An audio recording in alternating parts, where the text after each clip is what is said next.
On your new Fleck 5600 SXT water softener, you're really close to having great water. So we just first want to go over what comes with your system and also what you'll need to install it. So first of all, we're going to go over the stuff that does come with your water softener. So we're going to point out the bypass with the yoke. This is where you're going to be plumbing your water softener to your plumbing lines. We've got a drain barb as well, some brine fittings to connect the brine line that comes with the unit to the softener head. It comes with this upper basket here. We do not recommend using that. That's for a different application. We don't think it's a good idea. If you want to use it, great. If not, don't. It doesn't affect anything at all. So use it, don't use it. It's really not going to affect anything. A lot of different applications. We highly recommend just following this video for installation and programming, and or calling us here at A+ Water with any questions you might have during the installation and programming.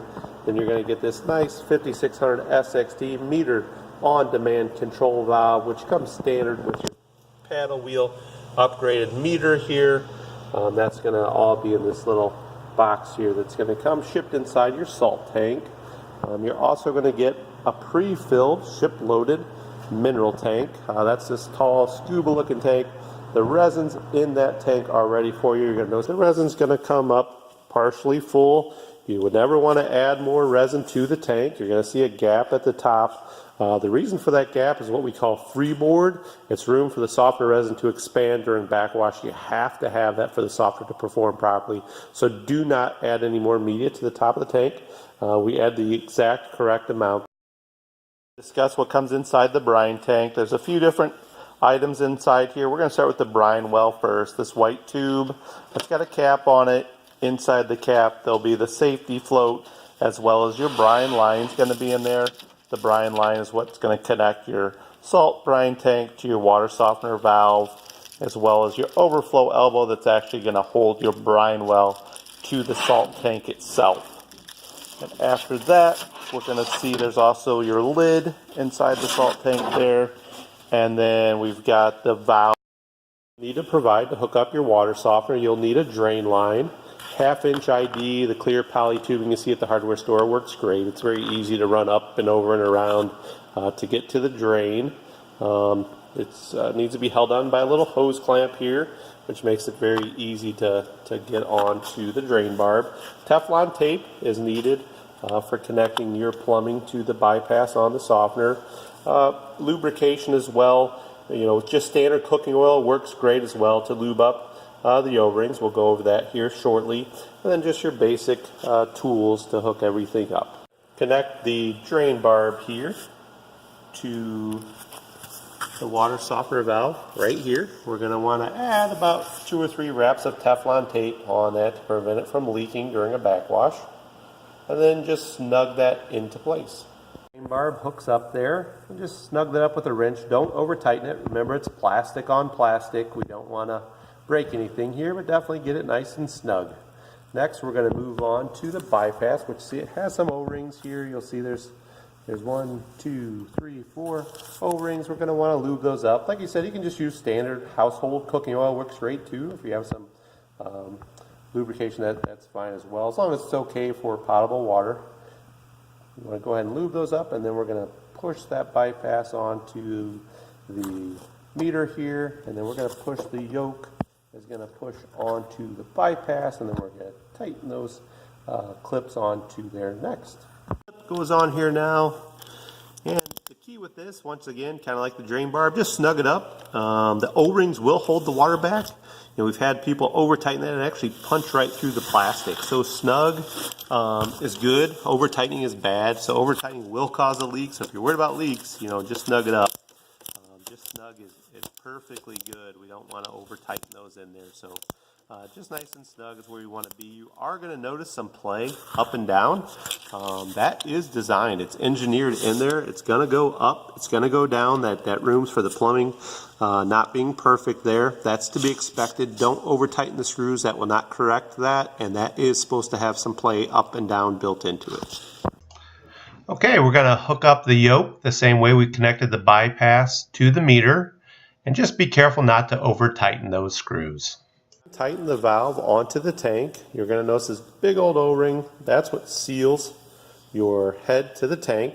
No Teflon tape, no plumber's dope here. That will cause issues. So the O-ring is what holds the water back. So lube that up nice and good with some standard cooking oil. Works great, as we discussed earlier.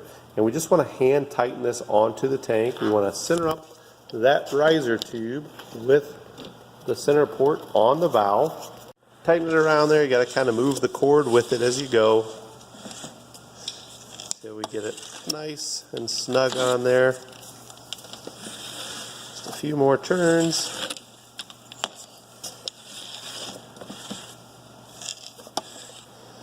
And we're going to get close to the end. That's where we want to give it a little more just to snug it up.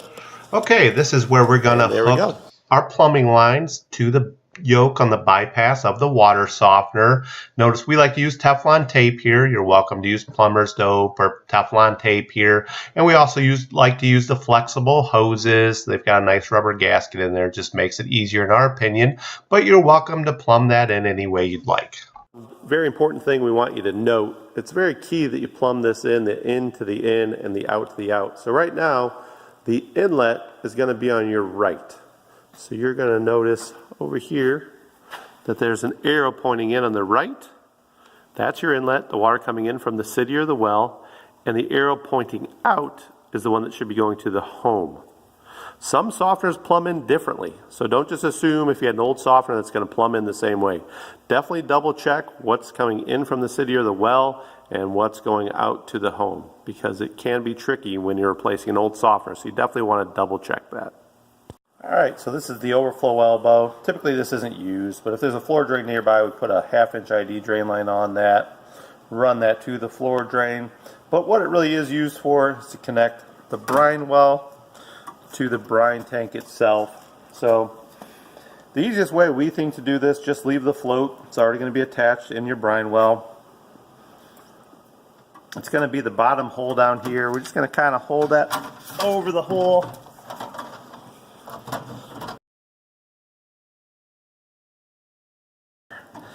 And snug that in until it's snug. It's plastic on plastic. We don't want to tighten that too much. So just snug is fine. There you can spin this back into place.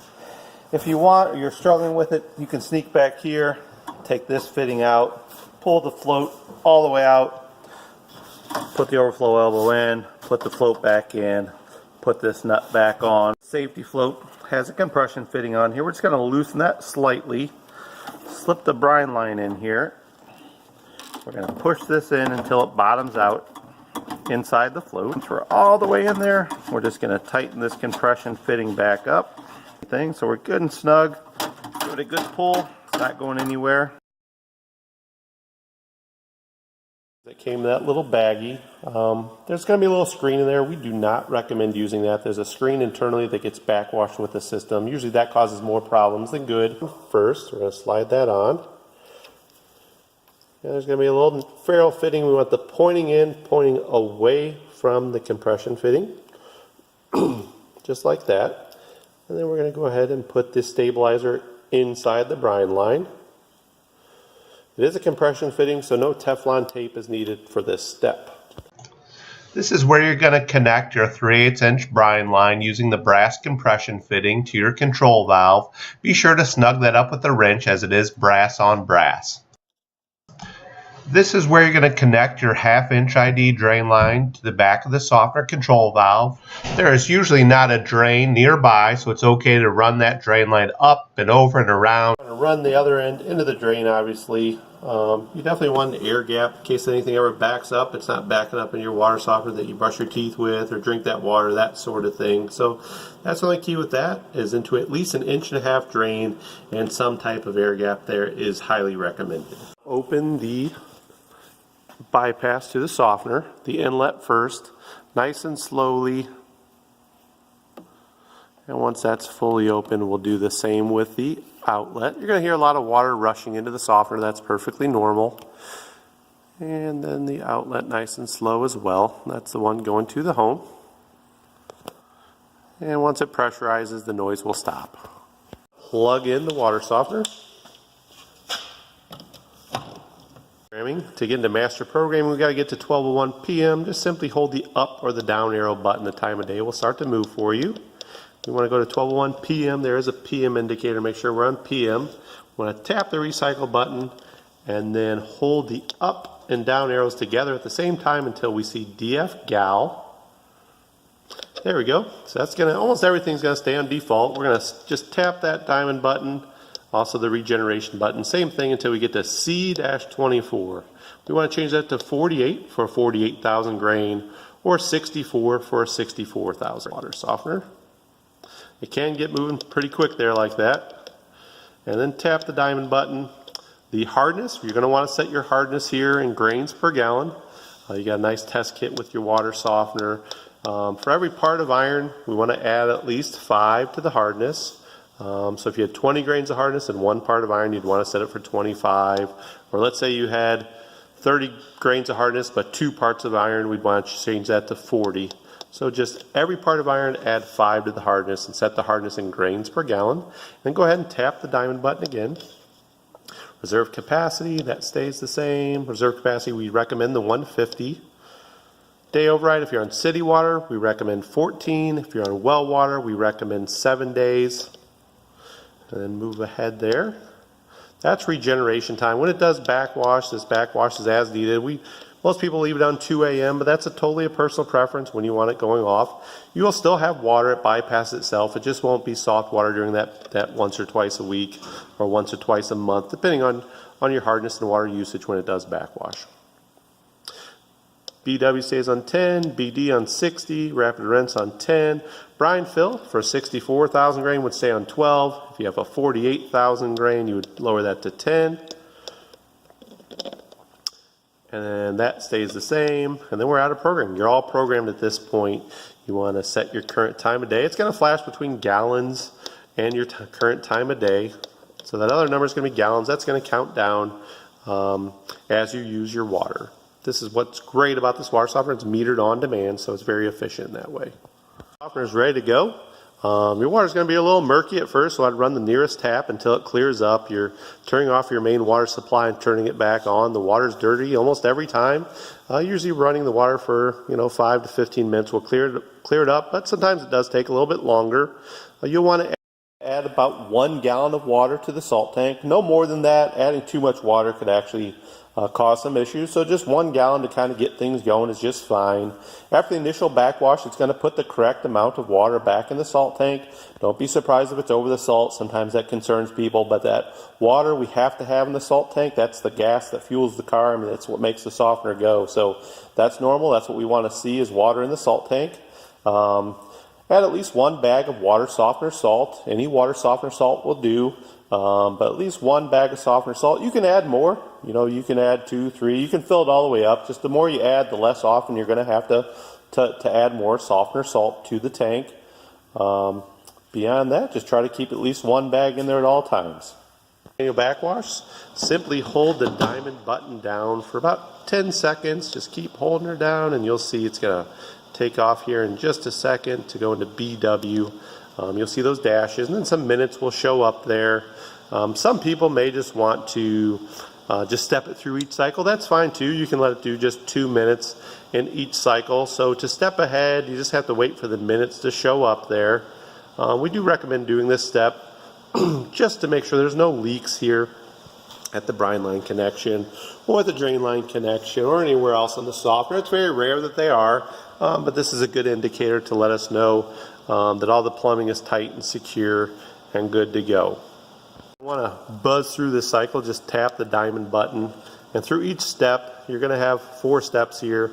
You're going to have the backwash, the BW, the brine draw, the BD. The BD is actually 2 parts. It's a 1-hour cycle. It's actually doing a rinse as well, so that has to stay at an hour, 60 minutes. And then the RR, and last but not least, the brine fill when it puts water back in the salt tank. And they'll put the proper amount back in there for you so you don't have to worry about the level of water in there once it's done. So you can let it go through the whole cycle by just holding the diamond button in, or as the minutes pop up on the display, you can let it go a couple minutes in each cycle and just tap the diamond button to move on to the next step. So if we wanted to move on, we could just go ahead and tap that, and that's going to take us to the RR. Water softener is all hooked up and ready to go. It's metered on demand, so it's always going to do its own thing as needed, backwash as needed. It's super efficient water softener just on your water usage.